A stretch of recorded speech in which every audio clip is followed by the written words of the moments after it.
Volevo ringraziarvi per una presenza così numerosa, ringraziare i sacerdoti che ci ospitano in questa nostra ostensione. E se mi permettete vorrei dedicare questa prima ostensione qui, speriamo che sia la prima di tante, a una persona un po' speciale che, come dice un mio caro amico, è nato al cielo. Con lui parlavo di questa ostensione e mi ha detto: quando guarisco sicuramente ci organizziamo. Per cui questa ostensione è dedicata a mio zio Franco Massaro. Allora, vedete qui subito sul lato un telo. Questo telo sarà quello che per le spiegazioni, quindi cercate di seguire partendo da qui e poi guardando in corrispondenza con il telo sindonico. Cercherò di in qualche maniera farvi vedere con il puntatore laser. Non sempre funziona, però ecco. Così faccio andare questo. Aspetta un attimo. Ecco, un po' si vede. Allora, cos'è la sindone? Bisogna partire guardandola. Solo guardandola si capisce. Ma non si può guardarla da un lato o dall'altro. Dovete partire nell'analisi della sindone dal centro. Perché sul lato sinistro, di qua, trovate la parte frontale e sul lato destro la parte dorsale del corpo.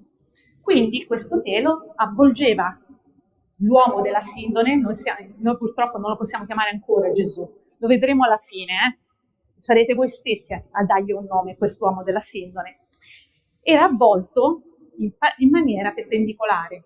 Bene, allora, partendo da questa analisi cerchiamo di capire che cos'è la sindone. La sindone è un lenzuolo funerario, quindi serviva per avvolgere un uomo.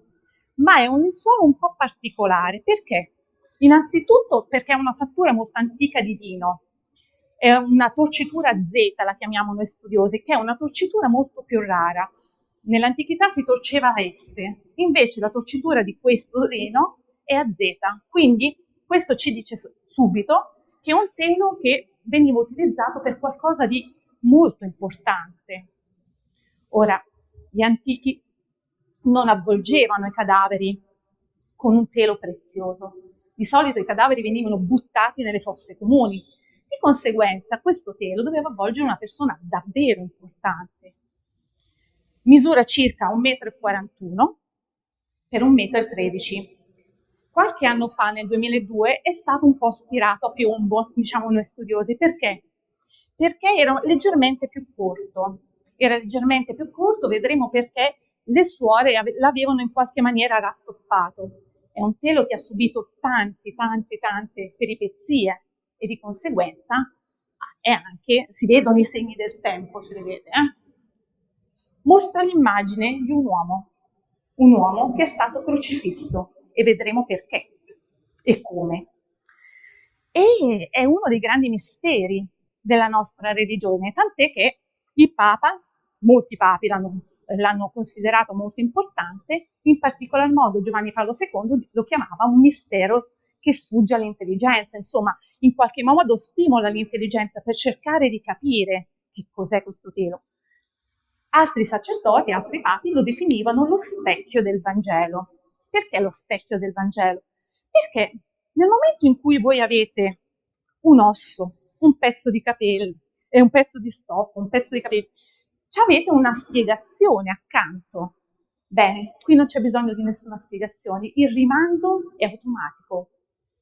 Il Papa Benedetto XVI diceva che è un quinto Vangelo. Quinto Vangelo perché? Perché è scritto con il sangue, sanguino scritto. Altra caratteristica della sindone è il fatto che, no aspetta Chiara, non andare avanti. Altra caratteristica della sindone è che, essendo specchio del Vangelo, ma è anche specchio di se stessa. Cosa vuol dire? Che tutto ciò che voi vedete a destra, in realtà è a sinistra. Ora, chi ha più o meno la mia età sa che una volta esistevano le fotografie, esisteva il negativo fotografico. Bene, la sindone si vede meglio al negativo, al positivo si vede di meno. Per i più giovani è come quando uno si fa un selfie. Guardando dietro, le scritte appaiono al contrario. Di conseguenza, per esempio, facciamo un esempio subito, la lancia, io vado così, vado a mano, vado a braccio, ecco, il segno della lancia che vedete qui, lo vedete dove? A sinistra, quando in realtà, ok, benissimo, così anche le mani sono incrociate nella maniera contraria. Bene, è molto importante questo, perché dopo vi darò qualche indicazione, ma ci spiega qualcosa di importante. Altra caratteristica, tutto ciò che vedete qua, vedrete che nel corso della mia spiegazione vi faranno sicuramente pensare ai Vangeli, vi faranno sicuramente pensare alla passione di Cristo. Andiamo un po' alla volta. Partiamo da questa parolina ta o tonia keinena. Cosa significa? Quando noi sentiamo i sacerdoti che parlano e ci spiegano che i teli erano piegati, ripiegati, in realtà quel termine è sbagliato, perché i teli non erano ripiegati, perché noi ci viene in mente una massaia che si mette lì e piega il telo.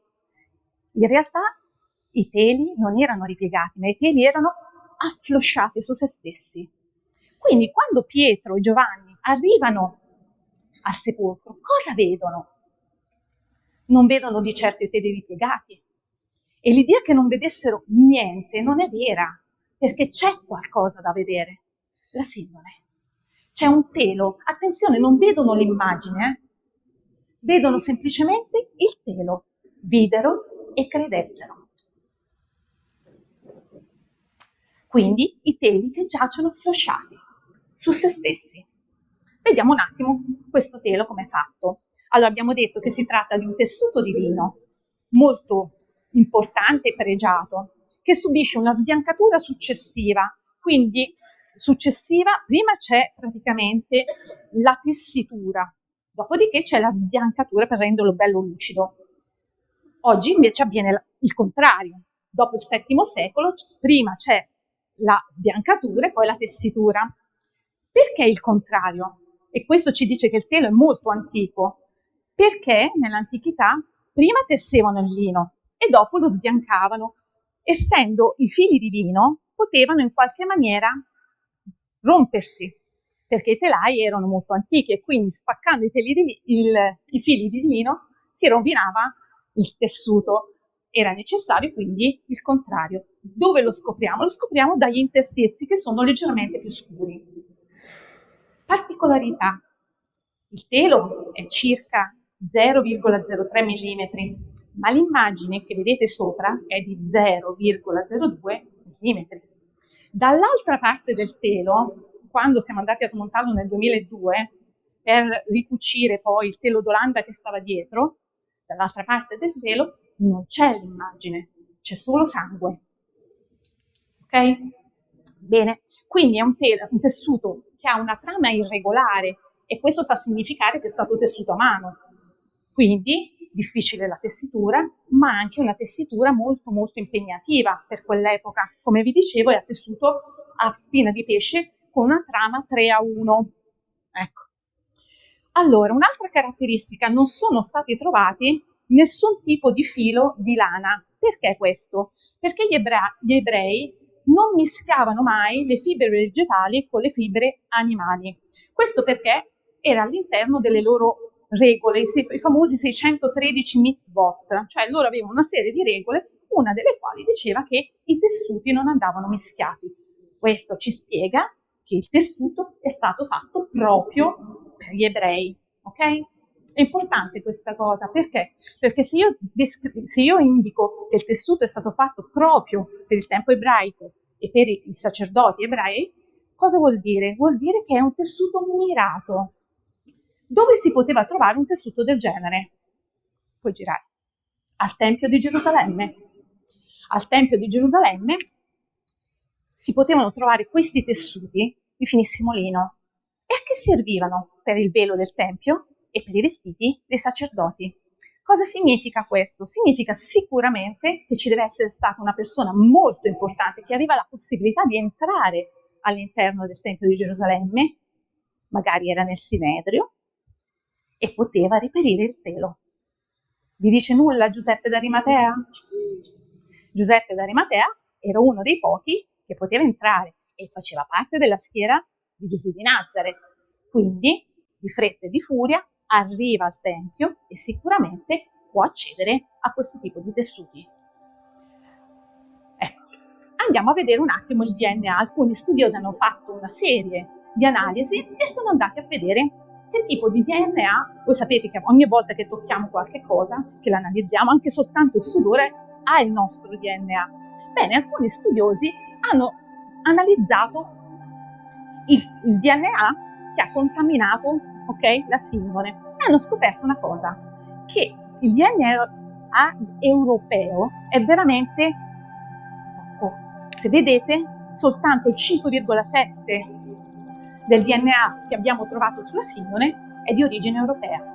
Il resto del DNA è di origine indiana e medio orientale. Perché indiana? Perché la sindone, molto probabilmente, veniva dall'India. Il tessuto era stato fatto in India. L'India in quell'epoca era molto rinnovata per i tessuti, perché la qualità dei tessuti indiani, anche oggi i tessuti indiani, le sete indiane, eccetera, hanno un grosso valore commerciale. Bene, quindi è stato rinvenuto anche del DNA indiano. Vedete che si tratta del 38,7% del DNA indiano, quindi vuol dire che proprio la cucitura con il telo è andata a questa maniera. Lo stesso per il DNA orientale, che viene chiamato l'apogruppo H33, giusto per... È un apogruppo molto raro che rappresenta in quale zona? La zona di Israele, Giordania, Libano e Siria, che è proprio la zona interessata da Gesù di Nazareth, ok? Quindi questo signore che vedete qua si chiama Max Frey, è un dottore, in particolar modo è un botanico anche, direttore del servizio scientifico di Zurigo, quindi svizzero, una persona molto precisa. Cosa fa?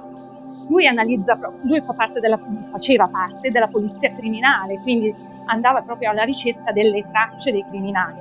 Bene, fa la stessa cosa sulla sindone, una cosa che per gli studiosi è abominevole, perché prende dello scotch, lo mette sulla sindone e tira via i pezzetti per cercare di capire un attimino che tipo di polveri possono essersi depositate nel corso degli anni sulla sindone. Bene, i polveri individuati da Max Frey sulla sindone sono di 58 tipi diversi, ma la maggior parte dei tipi di pollini trovati, cioè 38, vengono dalla zona di Gerusalemme. Voi sapete che, non so se lo sapete, ma quando il polline viene trasportato non fa più di 100-150 metri questo tipo di piante. Quindi io vi ho sottolineato in verde la zona da dove provengono questi 38 tipi di pollini, che non possono essere andati tanto lontani, e quindi sono sicuramente, vedete, di Israele e la zona del Nord Egitto, la zona anche, vedremo, del Sinai, poi dopo ne parliamo. Ora, questa immagine invece ve l'ho messa per la mia mamma, così almeno capisce bene questa cosa, perché stamattina mi diceva, è andata una mia amica a Torino e ha visto la sindone. Non ha visto la sindone, ha visto una copia come quella che ho portato io. Perché? Perché la sindone non si può vedere. Questo per quale motivo? Quindi lei è andata, non l'ha vista. L'ultima ostensione della sindone è stata nel 2015.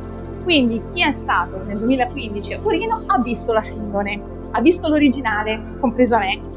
Quelle che vedete in giro sono tutte copie. Perché questo?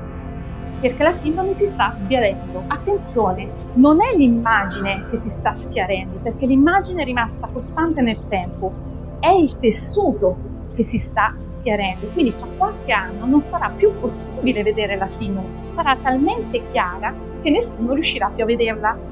Per cui quest'anno, per il Giubileo, si è deciso di non fare l'ostensione della sindone che rimane nella sua teca. La teca è quella lì che vedete lì, sta all'interno del Duomo sul lato sinistro. Quindi eccola qua, sotto il grande parco dei re. Ecco, mia figlia l'ha segnato qui. E sta in una teca sotto 4 dita di vetro con un gas inerte che si chiama argon, giusto per. Questo gas mantiene temperatura costante, luce costante, in modo che non venga irraggiata. Allora, avete presente quando voi mettete i panni al sole? Si schiariscono? Si rovinano? Bene, la stessa cosa accade per la sindone. Si può rovinare. Perché? perché l'immagine non è stata fatta, adesso ecco aggiungiamo una cosa perché Donna Ernest mi chiedeva, guarda, spiega bene questa cosa, non è stata fatta con il fuoco, non è un bassorilievo, ma si tratta di un corpo umano, ok? E quindi non essendo stata fatta con il fuoco, ma è stata fatta con la luce, quindi è un'immagine di luce, per essere precisi è una disidratazione per ossidazione della sindone, giusto per... cerco di renderla un po' facile, ma così è. Quella che vedete dietro è la cappella della sindone, la cappella del Guarino Guarino, fatta costruire proprio per custodire la sindone. Ci interessa perché voi avete un grande dono, che è quella icona, insomma, questi pezzettini che provengono dalla teca che custodiva la sindone nel 97. Ne parliamo fra un attimo però.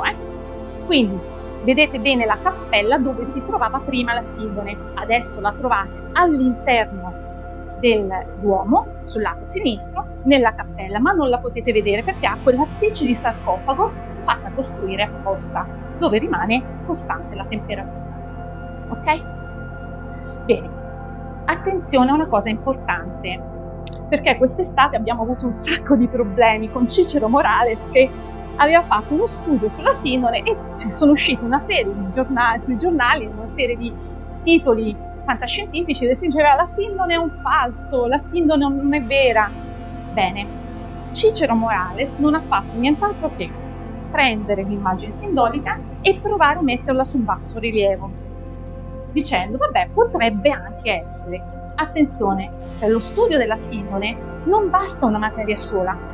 Per studiare la sindone è assolutamente necessario un rapporto multidisciplinare, cioè dobbiamo tener conto della storia della sindone, dell'arte, della geografia, dei passaggi che ha fatto, non solo, della chimica, della biologia, della fisica. Quindi, quando si studia questo oggetto, non si può prenderlo assolutamente da un unico punto di vista, perché si prendono delle grosse campanate. Tant'è che Cicero Morales, contattato dal nostro gruppo, ci ha risposto: non sono responsabile di quello che la gente capisce. Questo per dire, io ho fatto uno studio, poi la gente capisce quello che vuol capire, ok? Bene, andiamo un pochino avanti. Quello che vedete lì è uno schema che ho fatto, veramente l'ho fatto per i miei studenti, quindi in qualche maniera è molto semplificato. È uno schema sulla storia della sindone, ha una storia molto travagliata. La prima parte che vedete in verde è quella che noi chiamiamo la storia ipotetica della sindone. Sono le tracce lasciate all'interno della storia, ma non sono precise. Dal 1350 invece abbiamo la precisione di tutto ciò che corrisponde alla storia sindonica. Per cui se voi vedete, il passaggio che ha fatto questo tessuto è molto ampio, cioè prende una storia di tanti secoli. Cerchiamo molto velocemente, perché non voglio dilungarmi tantissimo, molto velocemente di vedere un attimo questa storia. Vai Chiara. Allora, dove è stata la sindone? Bene, immaginate la scena, arrivano al sepolcro, prendono questo tessuto non sapendo cosa c'è all'interno e lo portano via. Per 150 anni non se ne sa assolutamente nulla. Perché non l'hanno mostrato? Sicuramente perché c'erano dei problemi. Primo problema, era impura, perché aveva toccato un morto e come tale diventavano impure anche le persone che l'avevano preso. 2, potevano rischiare di essere considerate dei ladri. Non si poteva rubare dei morti, le sanzioni erano altissime, quindi non si poteva rubare la sindone. 3, era un oggetto in qualche maniera difficile da analizzare. Se si mostrava questo oggetto significava mostrare la citazione e quindi non poteva essere mostrato assolutamente perché rischiava di essere distrutto. E che fine ha fatto? Allora, alcuni professori, tra cui il mio caro professor Spence, ritiene che questo tessuto è stato poi dato a Maria, che lo ha conservato sul Monte dell'Usignolo, dove si trovava con San Giovanni. Sul Monte dell'Usignolo è stata ritrovata una casa, quindi probabilmente si trattava della casa di Maria. Cosa è successo dopo la morte di Maria e la sua ascesa al cielo? Bene, è stata probabilmente conservata in una giara come quella che vedete lì. Questa giara, come l'hanno conservata? L'hanno piegata e messa in quella posizione, tant'è che noi sulla sindone vediamo alcune macchie, sono proprio macchie di acqua, dovute, quindi macchie molto più antiche di quelle che voi pensate per spegnere gli incendi. Dopo vedremo anche le macchie che si sono apparse dopo che hanno tentato di spegnere alcuni incendi. Ma le prime macchie sono quelle che vedete lì in basso e in alto, sono macchie dovute alla piegatura. Probabilmente in questa giara c'era un pochino d'acqua, ok, l'umidità, esatto, l'umidità fa brutti scherzi, e quindi si è bagnata, vedete, in alcuni punti.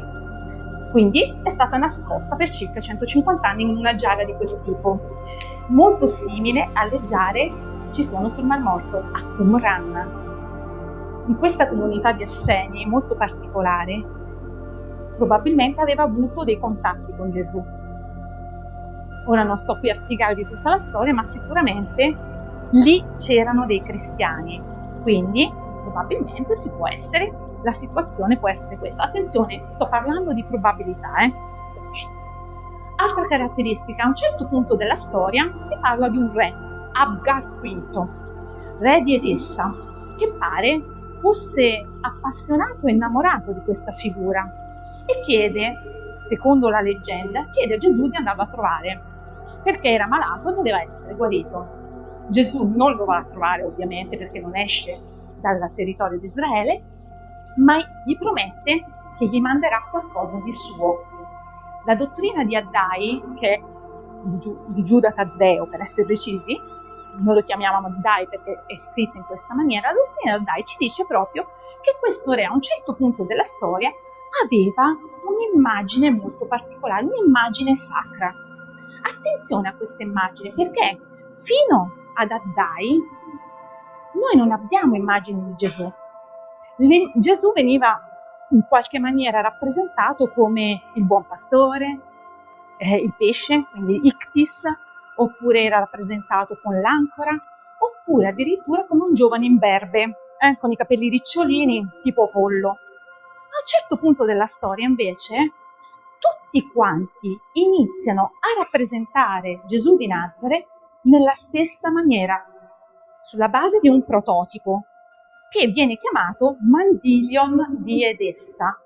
Questo Mandylion, Jan Wilson, a metà del 1900, dice e non era nient'altro che la sindone ripiegata. Dopo vediamo come. Il che è possibile perché nell'analisi delle piegature della sindone è apparsa questo tipo di piegatura. Allora, quindi, appare quindi come Mandylion d'Edessa. Andiamo un attimo avanti e vi faccio vedere una cosa. Eccolo. Vedete come veniva ripiegata? Ora, non era possibile far vedere il corpo nudo di Cristo, immaginate, a quell'epoca erano molto pudici, quindi in qualche maniera il corpo nudo non era bello da far vedere. Allora cosa fanno? La ripiegano in tutta questa maniera affinché possa essere visto solo il volto, quindi quella parte centrale. Vedendo solo il volto e partendo dalla visione del volto, ecco che viene ricostruita una forma di iconografia proprio prettamente sindonica. Jan Wilson nei suoi studi dice sicuramente la piegatura era in questa maniera. Non era facile, vi assicuro, perché io e mia figlia abbiamo provato a ripiegarla in questa maniera, cioè abbiamo sudato 7 camicie. Allora, giriamo un attimo, vedete come poteva essere? C'era una losanga intorno e quindi appariva soltanto il disco con l'immagine della... Vedete lì? Ok, perfetto.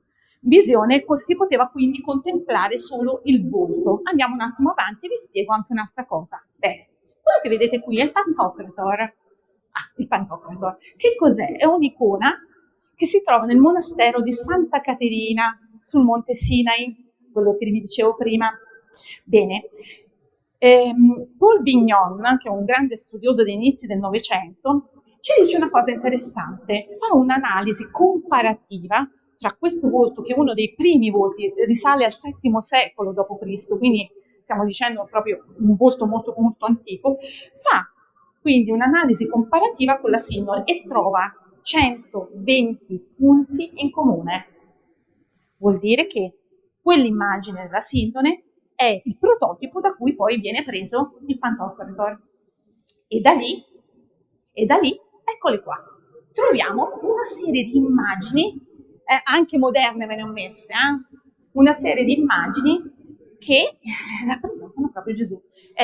Questa è quella di San Faustina, mi hanno detto la Marinelli, mi raccomando metti quella originale che mi è stata data. Ok, l'ho tolta quella che appare, che trovate su internet, e quella l'immagine originale. Nel centro vedete anche una moneta. Notate nulla? Non somiglia tantissimo alla nostra sindone? Beh, sì, decisamente sì. In alto invece trovate anche una rappresentazione 3D, diciamo, della sindone, fatta molto recentemente. Però invece in altre immagini trovate invece delle sindoni, delle rappresentazioni sindoniche molto più antiche. Allora, perché spesso vedete il ricciolino qui sulla fronte? Semplicemente perché da lontano molte persone non distinguevano il rivolo di sangue che dopo andiamo ad analizzare, il famoso 3 rovesciato, che dopo analizzeremo, ma vedevano semplicemente una macchia, pensando che fossero capelli, e lo rappresentavano con una forma di ricciolino. Anche questi sono vari, diciamo, Gesù, rappresentati in varie chiese molto antiche e rappresentano il prototipo della sindone. Molti punti in comune con la sindone in base alla tipologia di Vignon, il signore di cui vi parlavo prima. Ora, cosa succede? Succede che la sindone si trova ad Edessa, a un certo punto viene spostata e viene a ritrovarsi a Costantinopoli. Come? Beh, Edessa viene conquistata dagli arabi. Il re di Costantinopoli, Costantino Porfogineto, decide di mettere assedio Edessa per farsi consegnare un oggetto importante. Un oggetto così importante che richiede un bel bottino. Addirittura si parla di 12.000 pezzi d'oro, liberazione di 200 prigionieri e si leva l'assedio solo quando viene restituita, viene data questo oggetto importante chiamata appunto la sindone. Attenzione, a quell'epoca ancora non si sapeva che era la sindone, ma era ancora ripiegata. Nel trasporto a Costantinopoli, attenzione alla data, che forse in qualche maniera conoscete, il 15 agosto dell'anno 944, la sindone entra a Costantinopoli sotto forma di mandilion, cioè solo l'immagine frontale. In quella data probabilmente viene tolta la cornice e si scopre che non è un volto, ma tutto il corpo. E quindi cosa succede? Che inizia ad esserci le ostensioni, cioè viene portata e vista dai fedeli. Abbiamo la testimonianza di Robert de Clury. Che cosa fa questo cavaliere? Dice di averla vista tutta così com'è, tutto il corpo del nostro Signore, vista in verticale. Quindi in quella chiesa dove oggi ci sono solo le macerie, si chiama Santa Maria della Blachère, che si trova appunto a Costantinopoli, pare che il venerdì santo venisse messa la sindone verticalmente, quindi si vedeva tutto il corpo e lui dice di averlo visto. Quindi abbiamo una testimonianza scritta di questo crociato. Alla fine della quarta crociata però magicamente scompare. Allora vi comunico una cosa importante. Vicino a Santa Maria della Blachère c'erano una serie di cavalieri che entravano e uscivano da Gerusalemme, da Costantinopoli. Uscivano e entravano. Quando mettono assedio a Costantinopoli, accanto a quella chiesa c'era il gruppo di Otone della Roche. Attenzione a questo nome. Otone della Roche entrava e vide sicuramente la sindone. A un certo punto però la sindone sparisce. Attenzione a questo nome. Viene ritrovata, forse, qualche anno dopo, a Atene. Cosa succede? Nel momento in cui vengono rubate un sacco di icone, ma anche oggetti preziosi, rappresentanti Gesù, eccetera, il Papa, dopo l'assedio, dopo la distruzione, eccetera, chiede la restituzione. Restituite ciò che avete preso. Bene. Innocenzio III non viene ascoltato in questo caso perché si perdono le tracce della nostra sindone. Allora il re di Costantinopoli dice: guardate, c'è una lettera che lo testimonia, dice: l'abbiamo vista e sta ad Atene. Atene era il luogo dove c'erano i possedimenti di Ottone della Roche. Magicamente, qualche anno dopo, sparisce da Atene e la ritroviamo in Francia. In Francia. E qualcuno dice: bah, probabilmente è sparita perché sono intervenuti i Cavalieri Templari. Questa è un'ipotesi plausibile. Barbara Frail, nel suo studio, dice: guardate che ci può essere questa cosa. Abbiamo anche una testimonianza scritta. Si parla di questi Cavalieri Templari che custodivano il Santo Graal. Ne avete già sentito parlare? Che non era questa famosa poppa. Poteva essere, attenzione, tutta un'ipotesi, però secondo me plausibile, poteva essere la nostra Sindone. Perché? Perché in una prioria, in una città che si chiama Templecope, che si trova in Inghilterra, è stato trovato un coperchio che custodiva qualcosa, nascosto sotto il tetto di una prioria, che rappresenta quell'uomo che vedete lì.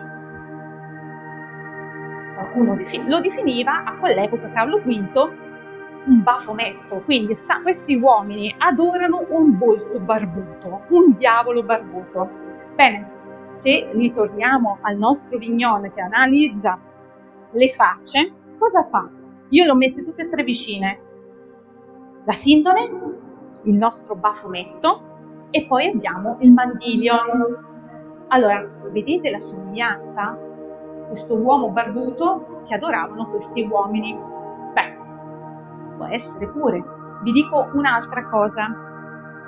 Vengono tutti quanti in qualche maniera uccisi questi templari, i cavalieri templari, viene distrutto l'ordine, eccetera, e sul rogo finisce un certo Goffredo di Charny. Questo nome rappresenta qualcosa di importante perché il primo proprietario certificato si chiamerà Goffredo de Charny. Un omonimo? Un bisnonno? Uno zio? Io per esempio il nome di mia nonna potrebbe essere. È tutta un'ipotesi, però è un sacco di coincidenze se vedete. Ok, questo Goffredo di Charny si sposa con Jeanne de Vigy, che è la pronipote di Ortone della Roche, quello di prima che aveva i possedimenti ad Atene. Bene. Allora, cosa vedete qui? Il nostro Goffredo de Charny era un uomo veramente integerrimo, tant'è che muore proteggendo il re, quindi un cavaliere di tutto un pezzo. Cosa decide di fare? Decide di costruire a Lirei una chiesa importante, una piccola prioria con 10 sacerdoti, non era grandissima, però questa prioria piano piano diventa sempre più importante, molto più famosa della prioria dove c'era il vescovo. Quindi cosa succede? Che in qualche maniera fra sacerdoti non corre buon sangue. Quest'estate c'è stata tutta quella cosa dove si diceva nel 1370, qualcuno ci dice che la Sindone non è vera. Nel 1370 pensavano che il Sole girasse intorno alla Terra, giusto per... Come si è formato quella immagine? Non lo sappiamo neanche noi oggi. Secondo voi potevano saperlo nel 1370? Io nutro forti dubbi, però. Allora, in basso invece trovate un medaglione di un'ostensione. Una delle prime ostensioni pubbliche di cui abbiamo testimonianza è stato ritrovato all'interno della Senna. Ora, cosa vedete lì sotto? Due scudi. Uno è lo scudo di Goffredo di Charny e l'altro di Jeanne de Vigy. Quindi le due famiglie che si uniscono. Quindi poteva essere o un dono di nozze o probabilmente un dono da parte di un sovrano. Ma fatto sta che questo personaggio non ha mai detto come è entrato in possesso di questo telo. È importante sapere la storia perché sennò poi non capite niente. Bene, uno dei primi in qualche maniera incendi che subisce la Sindone è a Chambéry. Prima di Chambéry però c'era un'altra immagine, vabbè. Cosa succede? Succede che Margherita di Vigy, che è praticamente la nipote di Goffredo, dona, in cambio di qualcosina però, dona questa Sindone ai Savoia. I Savoia la portano nella loro sede principale, che era appunto Chambéry, dove fanno costruire una bella cappella mettono la sindone all'interno di una teca d'argento. Fatto sta che all'improvviso la cappella si incendia e quindi abbiamo quelle grandi, vedete, di linee orizzontali, quelle sono dovute all'argento fuso, mentre quelli che vedete tipo triangoli sono dovuti al fatto che probabilmente il coperchio è caduto dall'interno, era piegata e quindi abbiamo tutti quanti i 24 rombi che vedete lassù. 2 anni dopo, 1534, le suore in ginocchio la ricuciono. Ora, se vedete sulla sindone, non esistono più queste toppe che sono state rimosse nel 2002, però ricuciono e mettono dietro un telo d'Olanda per cercare di sostenerla un po' perché era tutta distrutta. Immaginate un telo di quella portata portato avanti e indietro, ecco, sebbene fosse di buona qualità comunque rischiava, insomma. Bene, cosa succede? Viene trasferita a Torino. Torino perché? Perché San Carlo Borromeo vuole ringraziare dello scampato pericolo della peste di Milano. Per ringraziare Dio, allora, vuole fare un viaggio fino a Chambéry. Era malato e quindi i conti di Savoia decidono di in qualche maniera avvicinargli la sindone e quindi la portano a Torino. E da Torino non si sposterà più, forse. Forse perché? Adesso vi rivelo un segreto, ma penso che la conoscete questa cosa. Beh, in un primo momento ci fu Napoleone che la voleva per sé, quindi la sindone di nascosto viene presa e portata a Genova, scampato il pericolo, riportata a Torino. La seconda e ultima volta che la sindone lascia Torino è per andare in un posto che forse conoscete qui vicino, Montevergine. Mai sentito? Bene, nel 1939 di nascosto, lo sapevano 3 persone, la sindone viene portata durante una notte a Montevergine e nascosta sotto un altare dove rimarrà fino al 1946, dove viene detto ovviamente ai sacerdoti che si trovano: guardate che voi avete la sindone. Bene, perché viene portata a Montevergine? Semplicemente perché Hitler pensava che impossessandosi della sindone, nel caso fosse morto, per caso fortuite, si metteva nella sindone e risorgeva. Va bene? Semplice. E quindi per scampare questo pericolo viene presa e portata di nascosto a Montevergine. Se andate a Montevergine, io ci sono stata qualche mese fa, insomma, trovate proprio una teca dove si dice: qui c'è stata la sindone nascosta, quindi lo vedete il posto. Bene, vai avanti. Ecco, arriviamo a quello che avete voi qua, il grande dono che avete. Bene, nel 1997 in realtà ne subisce anche un altro paio di incendi, ma riesce a scamparla bene. Nel 1997 invece c'è un grosso incendio, un cortocircuito, dicono. Cosa succede? Che vi ricordate la chiesa, il campanile e la parte esterna della chiesa che vi ho fatto vedere prima, la cappella del Guarini? Bene, si incendia, l'immagine la vedete lì sotto. Un mio caro professor Zaccone, probabilmente lo conoscete perché è famosissimo, ci ha raccontato che lui era lì in quel momento. La sindone ha rischiato veramente di bruciare, perché l'impalcatura, invece di crollare sul lato destro dove era praticamente dietro l'altare maggiore, cade sul lato sinistro. In quel momento alcuni pompieri hanno dovuto prendere una decisione proprio velocissima. Perché? Perché stava per crollare il tetto. Quindi che cosa decidono di fare? Decidono di distruggere la teca, di cui voi avete veramente alcune schegge laggiù, distruggono la teca e portano via a braccio la sindone. Bene? La sindone non subisce danni, viene analizzata dai studiosi, quindi non ha subito nessun tipo di danno, e alla fine, nel 1983, viene donata dai Savoia al Papa, con una promessa: che non deve lasciare Torino. Ok? Bene. Ora, andiamo invece sulla sostanza. Perché vi ho fatto tutto questo excursus storico anche un po' palloso, insomma? Ma semplicemente per una cosa, perché senza capire la storia della sindone non potete capire cosa vedete. Ok? Allora, cosa si vede? Diversi tipi di tracce. ci sono bruciature vistose, di cui abbiamo già parlato un pochino, no? 2 tipi diversi di bruciature. Trovate le bruciature più grandi e poi ci sono delle piccole bruciature piccole che i miei alunni hanno subito individuato, sono quelle a forma di L, vedete?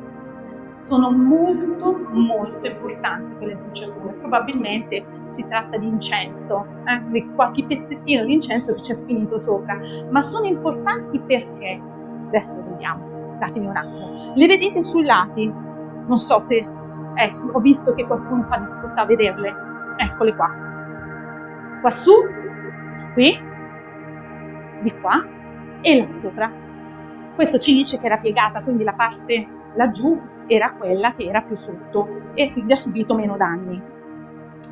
Quindi abbiamo bruciature vistose, che avete visto, e meno vistose, aloni di acqua, sia per gli spegnimenti di incendi, ma anche per quello che vi avevo detto prima, e poi macchie di sangue di diverso tipo. Adesso vi spiegherò che sulla sindone esiste sangue arterioso, sangue venoso, sangue pre-morte e sangue post-morte. Sappiamo distinguerlo. Poi mi spiegate come un falsario medievale riesce a distinguere questa cosa, visto che il sangue arterioso e venoso è stato scoperto alla fine del 1595, quindi pensate un po', impossibile. Bene, e poi c'è questa doppia impronta di corpo che tenteremo in qualche maniera di spiegarci assieme. Non voglio sforare, però qualcosina riesco a dirvela. Allora, le bruciature dell'incendio di Chambéry ve le ho già spiegate, sono quelle longitudinali con quei buchi che sono 24, e poi abbiamo quei segni dovuti a candele e carboncini, di cui vi ho fatto vedere i segni, sono quelli a forma di L. Scusa Chiara, torno un attimo indietro, grazie. Allora, vedete lì sotto? Quello è un manoscritto, si chiama manoscritto Prai. Per noi studiosi quel manoscritto è importantissimo, perché risale al 1192-95. Se vedete nel manoscritto ci sono dei buchi. Li vedete i buchi? Da qui. Ecco, la mia figlia ve li sta indicando, sono in quella zona lì. Quei buchi sono proprio fatti a L, il che significa che già nel 1195-98 già c'erano, molto prima di quello che dirà il carbonio 14. Dopo ne parliamo. Ok. Aloni di acqua, li avete visti? I grandi aloni di acqua?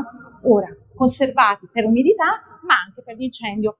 Li trovate sia in basso che in alto, ma anche nel centro. Lo vedete la testa? Nel centro trovate il grande alone di acqua. Bene, andiamo avanti. E poi c'è questo signore è un grande famoso studioso che è Baila Bollone. Cosa fa Baila Bollone? Identifica le tracce di sangue sulla sindone dicendo attenzione, non è sangue animale, non è colore ocra pitturato sopra, ma è sangue umano. Sappiamo anche del tipo, è di un uomo ed è di tipo AB, che è meno, utilizzato, cioè meno persone ce l'hanno qui in Europa, ma ce l'hanno in Medio Oriente. Non solo. Avete mai sentito parlare del miracolo di Lanciano? Sì. Bene, in tutti i miracoli il sangue che viene analizzato è di tipo AB, che è lo stesso sangue che troviamo sulla sindone. Ora qualcuno ha ipotizzato, vuol dire che hanno fatto l'immagine e ci hanno messo poi il sangue sopra. Il sangue è antecedente all'immagine. Il sangue viene prima dell'immagine. Cosa significa? Significa che se io mi metto a dipingere un quadro, eccetera, non dipingo prima il sangue e poi l'immagine sotto. Bene, il sangue poi corrisponde proprio ad alcuni vene e ad alcune arterie proprio dell'uomo. Andiamo a vedercele. Ora, lì c'ho una serie di cose, non voglio stare ad assillarvi con tante cose. Questo sangue è rimasto perché è stato fatto prima, cioè è stato inserito prima dell'immagine stessa. Quindi vuol dire che quest'uomo ha subito una serie di traumi veramente grossi, tanti traumi. E abbiamo detto che si può distinguere anche il sangue arterioso e venoso. Per esempio, se noi andiamo sulla fronte, il famoso 3 che voi vedete, 3 rovesciato, la Trinità, eccetera, non c'entra niente. Si tratta semplicemente di un aggrottamento della vena, per chi come noi signore c'ha le rughe, un aggrottamento qui che ha lasciato questo sangue. E il sangue che vedete lì sulla fronte è sangue venoso, che si distingue sul lato destro da sangue venoso, che viene invece più a schizzo. Se vedete, scende in maniera diversa rispetto al sangue venoso. Vai. Ora, a Torino c'è un gruppo di studiosi nel 1978 che ha cercato di dare un'analisi precisa, cercando di farci capire che tipo di immagine era. Hanno tenuto la sindone per 5 giorni e 5 notti e l'hanno analizzata con tutto ciò che si poteva analizzare. Sono venuti dall'America con camion grandissimi, utilizzando gli strumenti che utilizzavano a quell'epoca per vedere la Luna, per andare sulla Luna, ma anche su Marte. Quindi tutti gli strumenti possibili moderni di quell'epoca sono stati utilizzati per analizzare la sindone. È falso dire che la sindone non è mai stata analizzata, è uno degli oggetti più analizzati al mondo. Ora, questo progetto è stato fatto quindi da una serie di studiosi. Uno di questi studiosi è stato un mio caro professore, che è quello che sta analizzando qui nel centro, poi ve lo faccio vedere bene, che è morto quest'anno, quindi adesso ve lo faccio conoscere. Ora, cosa dice come conclusioni? Quest'uomo è morto, è stato flagellato, è stato ucciso e ha subito una serie di immani torture. Adesso le vediamo. Bene. Sì, vai avanti, così almeno andiamo avanti. Allora, partiamo dalle lesioni sulla testa. Allora, adesso forse vi tolgo qualche mito. Non si tratta della corona di spine come la consideriamo noi, che vedete lassù. No, perché le corone a quell'epoca erano tipo caschi, ok? Quindi si tratta di una corona tipo così. Perché tipo casco? Perché il casco che vedete, la corona che vedete sulla destra, per esempio, è una corona orientale, quindi era tipica delle corone orientali. Si trattava semplicemente di un gioco. Allora, quest'uomo è stato coronato di spine, probabilmente si trattava di una pianta che si chiama Zygophyllum, che nel periodo, diciamo, di Pasqua si trovava molto facilmente. È stato messo questo caschetto sulla testa di quest'uomo della sindone e abbiamo calcolato che si tratta di circa 50 infissioni sul cuoio capelluto. Allora, se vedete la parte qui, ma vedete anche la testa sull'altro lato, 50 infissioni. Vi dico che la testa è molto vascolarizzata, quindi il dolore è lancinante. Ma vi dico una cosa anche, non era possibile che questo caschetto fosse portato durante la deductio, cioè fino al Calvario, né era possibile che rimanesse sulla croce. Perché? Perché i romani erano molto easy, cioè una volta finito il gioco dovevano toglierlo perché era scomodo metterlo, toglierlo, svestirlo, rivestirlo, si pungevano pure loro. Quindi una volta giocato e umiliata la persona, loro personalizzavano i supplizi.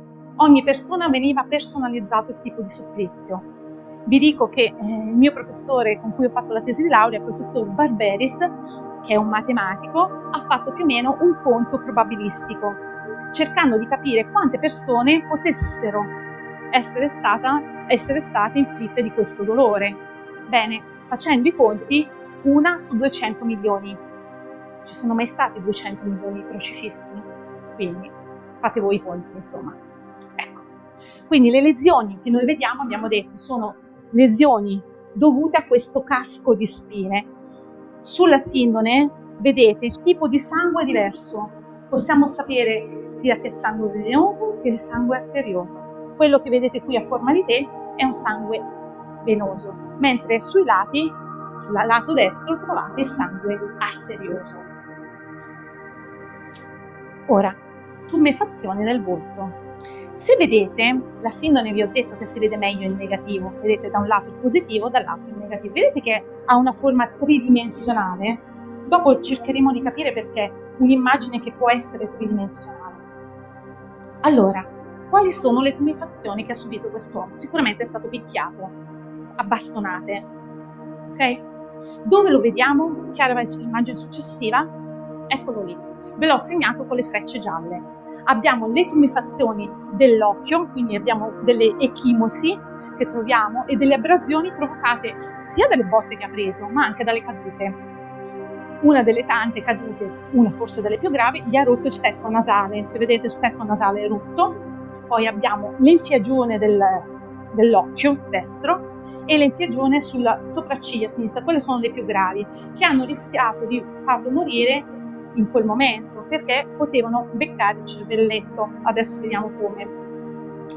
Quindi abbiamo diverse cadute. Non sappiamo se siano state 3, 4, 5, ma sicuramente quest'uomo è caduto perché? Perché abbiamo trovato sulla punta del naso, sul ginocchio sinistro e sotto i piedi aragonite. Cos'è l'aragonite? È una specie di terriccio molto presente nella zona di Gerusalemme. Un altro caso, proprio Gerusalemme. Vai avanti.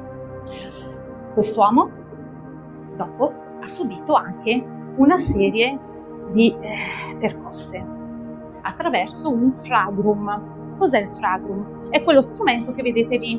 Ma facciamo un po' di conti matematici, mi affido ai matematici.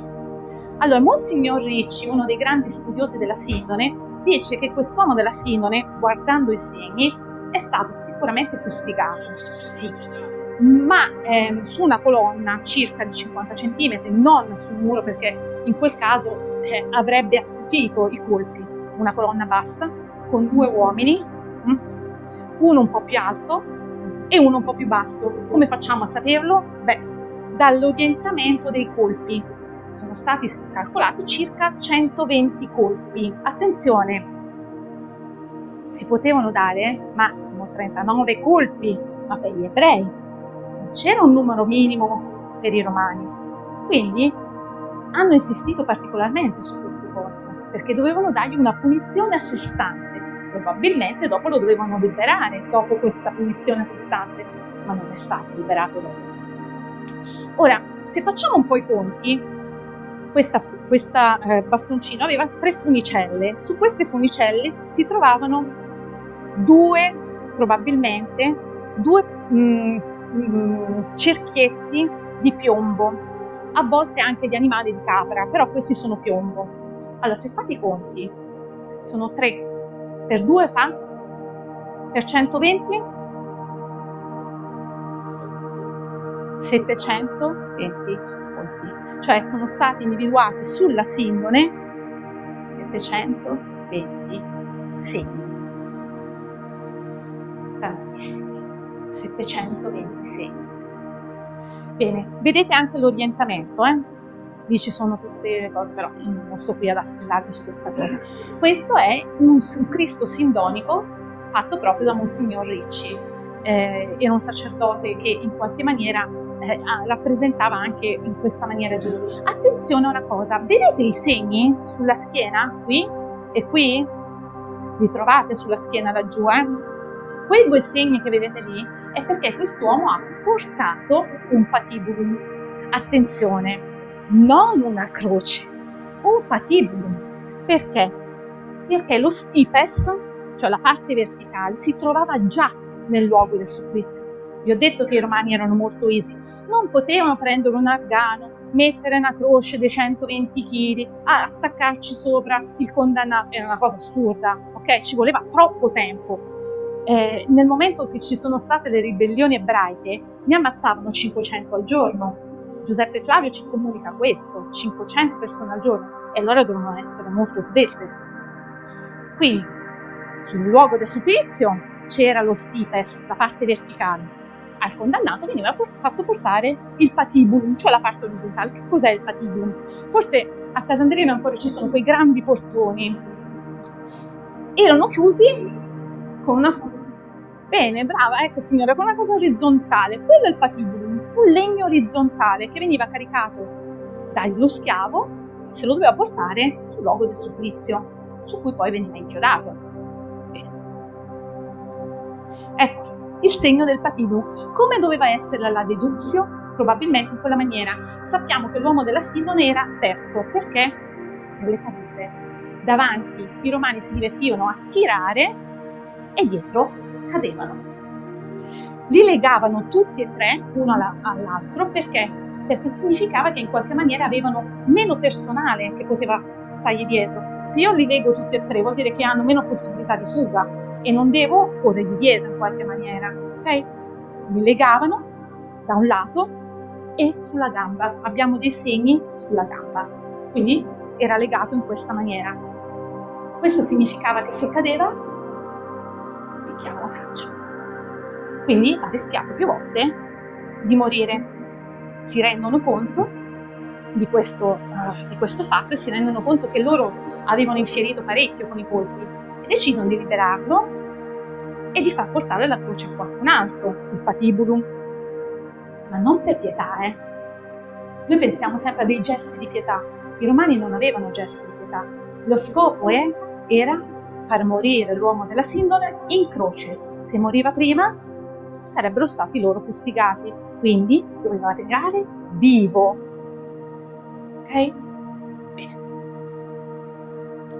Arriva sul Calvario e mia figlia si nasconde perché questa è la parte che gli dà più fastidio. Cosa succede? Viene inchiodato al patibolo con un chiodo più o meno di così, ok? Perché un chiodo di questo genere? Abbiamo calcolato che si tratta dai 14 e 18 centimetri. Perché? Perché innanzitutto era appuntito, quindi era facile attraversare il corpo, ma non come vedete lì nelle mani. L'uomo della Sindone è alto circa 1,80 m, qualcosina anche in più, e come 1,80 m, quindi pesava anche circa 80 kg. Ragazzi, sto dando dei numeri un po' approssimativi. Ora, vi immaginate un chiodo infisso nella mano? È capace di sorreggere un peso di 80 kg? No. Pierre Barbet, che è uno studioso, ha fatto una serie di analisi con dei cadaveri. Li ha inchiodati, ha iniziato a vedere e vedeva che venivano giù, quindi non era possibile inchiodarlo in mezzo al palmo. C'è invece qui un osso, vedete, uno spazio tra le ossa che si chiama spazio di Destrot, che è poco vascolarizzato, quindi c'è poco sangue. Inchiodando sullo spazio di Destrot, il corpo rimane attaccato alla croce. Quindi, se vedete, infatti, la Sindone, vedete l'immagine lì? Il sangue non è nel palmo della mano, ma è sul polso. Questo significa che questo chiodo viene inchiodato nello spazio di Destrot. Ok, e quindi le mani le abbiamo fatte. Attenzione, aspettate un attimo. Vedete i rivoli di sangue come vanno? Perché vanno in quella posizione? Perché nel momento in cui l'uomo della Sindone viene inchiodato, morirebbe per asfissia entro un quarto d'ora se non poteva muoversi, perché l'accasciamento prevedeva l'asfissia.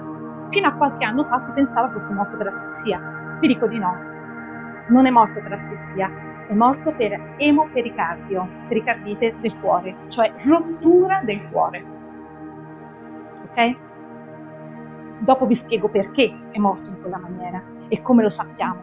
Allora, quindi c'era necessità di un piccolo movimento e noi lo scopriamo proprio dal sangue. Se vedete sulle braccia, il sangue cade in maniera perpendicolare, poi cade lateralmente. Questo perché riprende le posizioni del sangue. C'è la fase di sollevamento nel quale lui respirava e la fase di accasciamento dove non poteva né respirare né tantomeno parlare.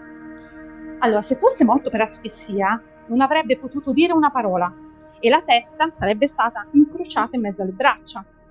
Non è morto così, è morto in fase di sollevamento, cioè in una fase mentre si sta sollevando, dice le ultime parole e muore. Ok? Quindi vedete le due fasi lì, dette appunto sollevamento e accasciamento. Durante il sollevamento respirava un pochino, durante l'accasciamento non riusciva neanche a respirare. All'interno di quella fase, se vedete, le dita sono fatte in questa maniera. Perché? Perché c'è una lesione del nervo mediano. Il pollice si retroflette e finisce in mezzo alle mani. Quindi abbiamo questa cosa qua. Attenzione, è una cosa dolorosissima che si chiama? Bravissima. Causologia. Che cos'è la causologia? È appunto questa retroflessione del pollice. Allora, gli studi ci dicono che il dolore è talmente lancinante che nemmeno la morfina riesce ad acquietarlo. Quindi immaginate il tipo di dolore che ha subito nella lesione di questo nervo mediano. Bene, andiamo avanti, non mi voglio accanire su questa cosa. I piedi. Allora, sui piedi ci sono ancora dei dibattiti. Qualcuno dice un chiodo, io sono propensa invece per i 2 chiodi. Dopo gli ultimi studi che ho fatto quest'estate, sicuramente non può essere un chiodo. Perché?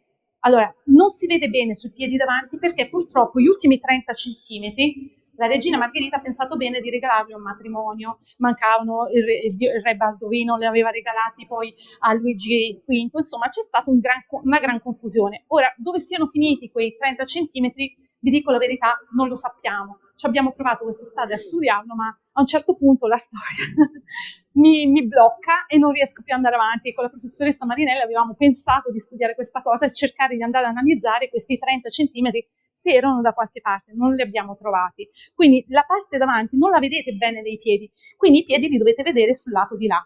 Ora, se vedete il lato di là, i piedi sono posizionati lì come vi ho messo il disegno. Ora, vedete una grande copiosità di sangue sul piede?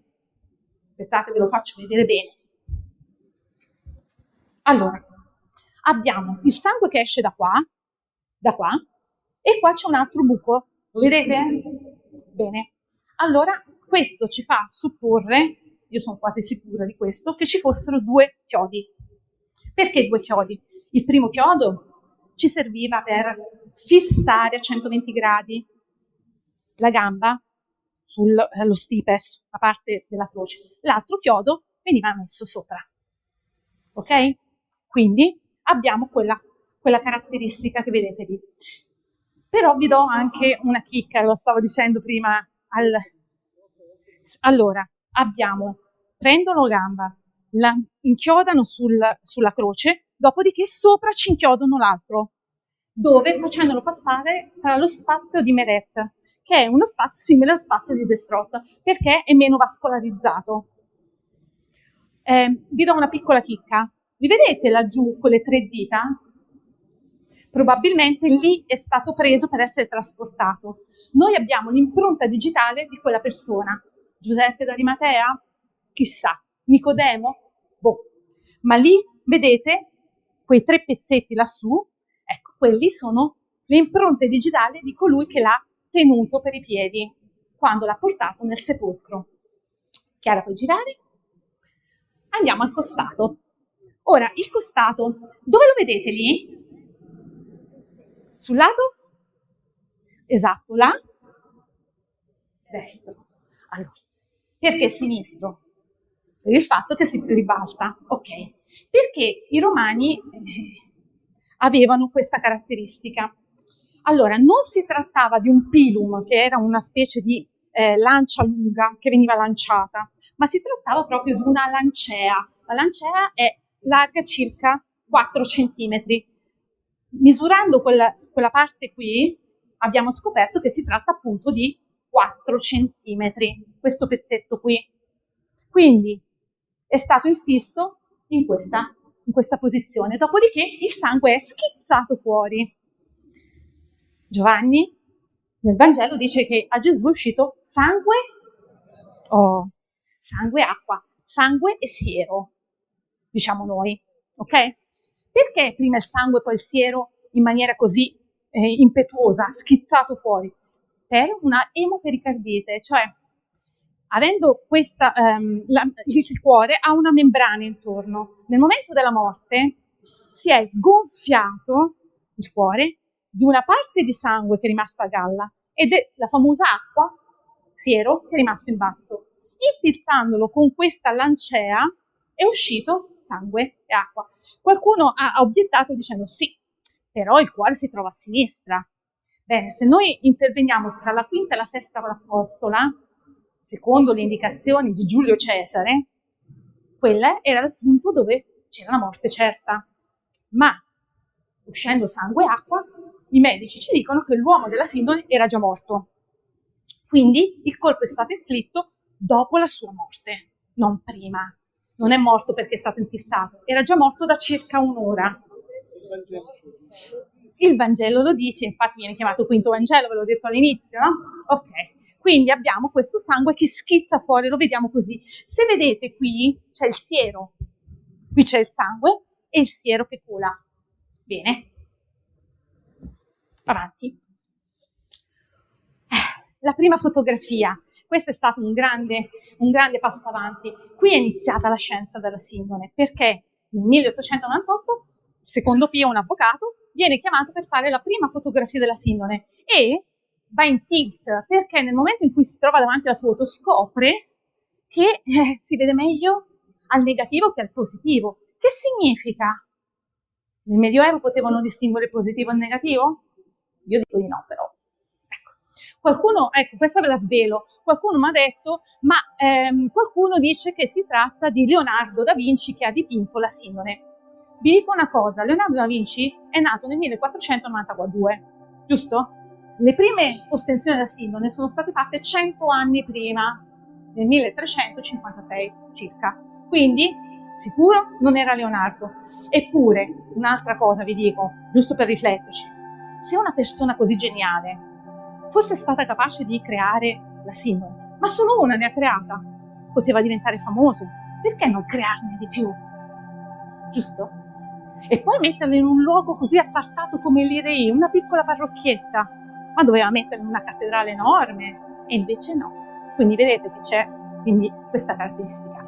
Ora, le ricerche dicono 3 cose interessanti. Il dibattito si sono puntate su 3 cose: sull'autenticità della sindone, se fosse vero o falsa, sulla tridimensionalità e sul fatto che ci sono ancora degli studi, gli ultimi studi ve li faccio vedere proprio, gli ultimi, con il laser a decimeri fatti dal dottor Di Lazzaro, che ha cercato di riprodurre la sindone. C'è riuscito? Lo vediamo. Vai. Allora, attenzione a questa cosa, perché ve la faccio vedere? Perché è importantissima e gli studiosi su questo ci tengono tantissimo, perché prendono un pezzetto per analizzare la sindone e dire che è falsa, ma da dove lo prendono questo pezzetto? Non conoscono la storia della sindone come avete fatto voi prima e quindi vanno a casaccio. La sindone, nelle prime ostensioni, veniva presa dalle persone e fatta vedere a mano, lasciando DNA. Addirittura San Francesco di Sales dice che lui, tenendo la sindone, gli sono colate delle gocce di sudore e si sono impregnate con il sudore di Cristo. Quindi vuol dire che pure il sudore ci è caduto sopra. Bene, guardate da dove la tengono. Ci tengo molto perché poi la vedremo sulla sindone. Vai. Questa è un'ostensione del 1685. Un mio amico americano l'ha riprodotta lassù. Quello è un altro tipo di ostensione fatta sempre in quegli stessi anni. Vai. Allora, decidono di prendere un pezzetto per analizzarlo e darlo a 3 laboratori: Tucson, Arizona, e poi viene dato anche ad altri 2 che si trovano in Europa, e vengono presi da quell'angolo lassù. Vedete? Allora, quel pezzetto là era il pezzetto che veniva toccato, manipolato, era il pezzetto peggiore. Viene divisa, vedete? La parte trattenuta è ancora di proprietà di Torino. Hanno cercato in tutte le maniere di sbloccarla, ma è rimasta lì e ancora non ci viene data. Questi 3 pezzetti vengono presi e portati a questi 3 istituti, uno in Arizona e 2 in Europa. Prendono questi piccoli pezzettini e li analizzano con una tecnica chiamata carbonio 14. Bene, cosa dice il carbonio 14? La sindone è un falso. Vi dico che nelle analisi dei dati grezzi, tra un centimetro e l'altro ci passano 150 anni. Già qui ci spiega che forse c'è qualcosa che non è andato in questa analisi, però loro, convinti, fanno vedere questa cosa, che a me dà molto fastidio. Il punto esclamativo è quello che mi dà fastidio. Mettiamo un punto finale, la sindone è falsa. Questi 3 personaggi del British Museum di Oxford e di Arizona, dove c'è la radiodatazione carbonica, cosa decidono? Dicono: la sindone è tra il 1260 e il 1390. Non c'è ombra di dubbio. Io qualche dubbio me lo faccio venire, anche perché, vi ricordate i 3 pallini che stavano lassù a forma di L? Non sono di quella data lì, sono antecedenti. E allora come faccio ad avere un tessuto antecedente che però non è ancora esistito nel 1200? Dubbio. Vai. Eccolo lì, il nostro manoscritto Braille. che si trova a Budapest e ci dice se è del 1190 non può essere sicuramente antecedente e quindi state sbagliando, state toppando di grosso. Bene, ci sono ancora persone che ad oggi ci dicono ma la radiodatazione ci dice che è un falso, è un medievale e spesso sui giornali trovate la Sindone è un falso, è medievale. La radiodatazione del 1988 ci dice così. Beh, siamo andati anche avanti, Non solo siamo andati avanti, abbiamo scoperto tante cose e comunque la storia ci dice già esisteva. Altra caratteristica, questa è la novità che vi voglio far vedere. Quei due signori che vedete lassù, Jackson e Jumper, hanno provato ad analizzare la Sindone con una tecnica innovativa con cui analizzano, non so se avete presente, Marte, bene, il terreno di Marte, e hanno scoperto una cosa interessante: la Sindone è tridimensionale, cioè ha delle caratteristiche all'interno che sono tridimensionali. Spiegatemi come un falso del Medioevo possa fare una Sindone tridimensionale. Caratteristiche scoperte proprio recentemente. Impossibile. Vai avanti. Altra caratteristica sindonica.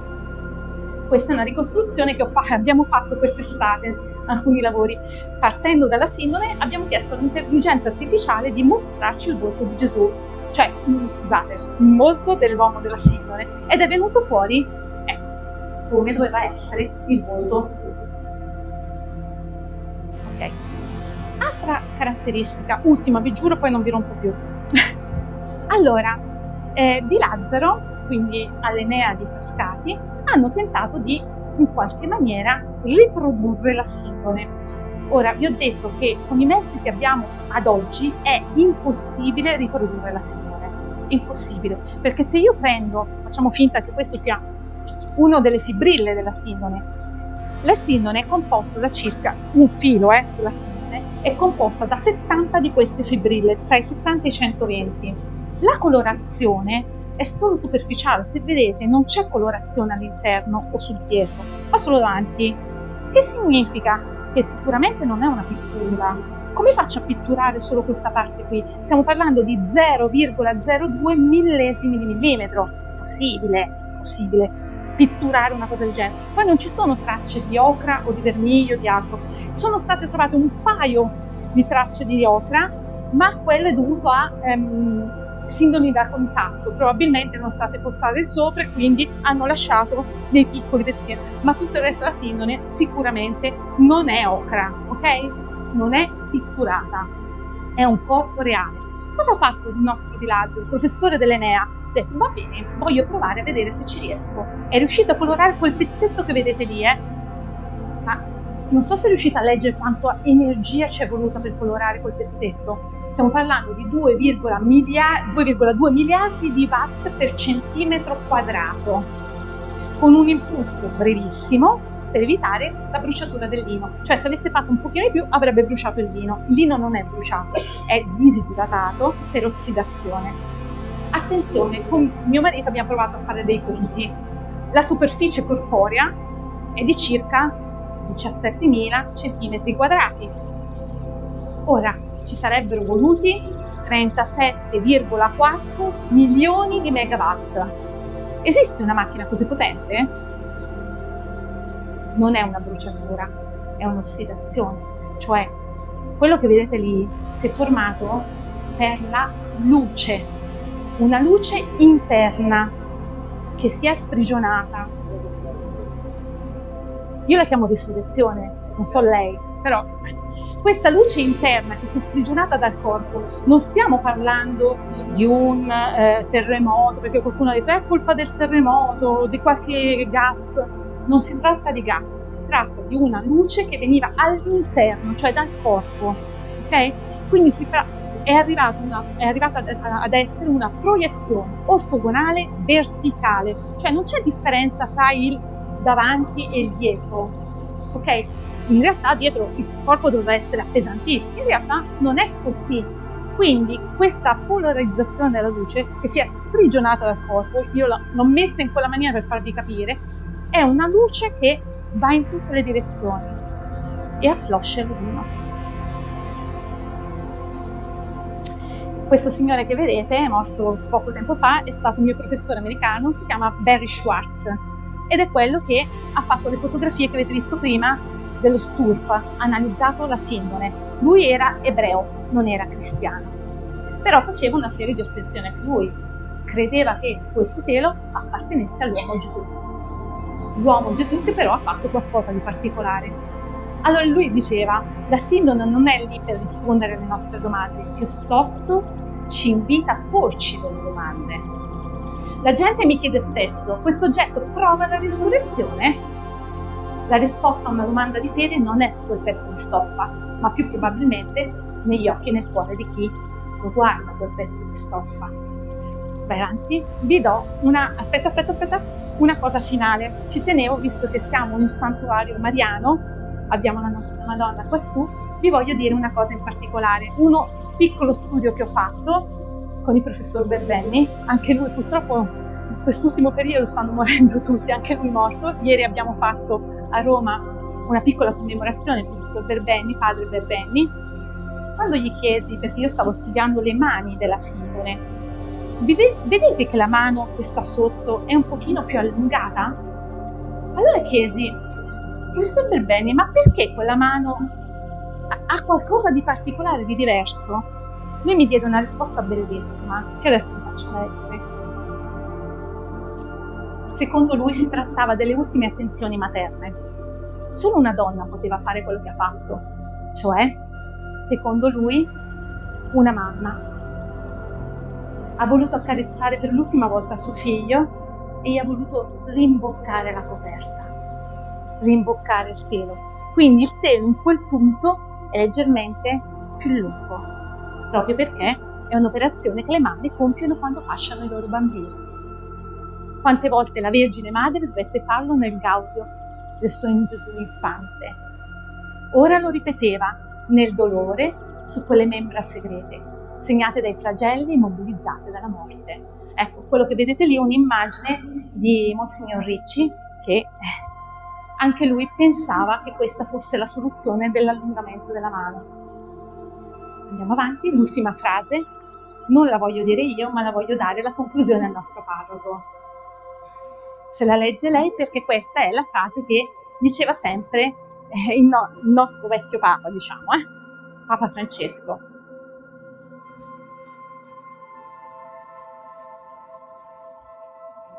Il nostro non è un semplice osservare, ma è un veterano, è uno sguardo di preghiera, direi di più, è un lasciarsi guardare.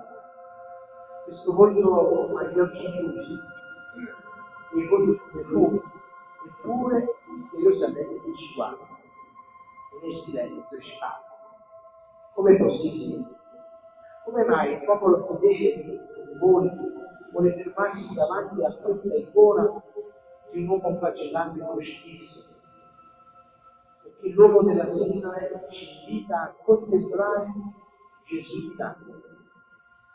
Questa immagine deve essere il velo che parla al nostro cuore, che ci spinge a salire il monte del Calvario, a guardare bene la croce, a immergerci nel silenzio eloquente dell'amore.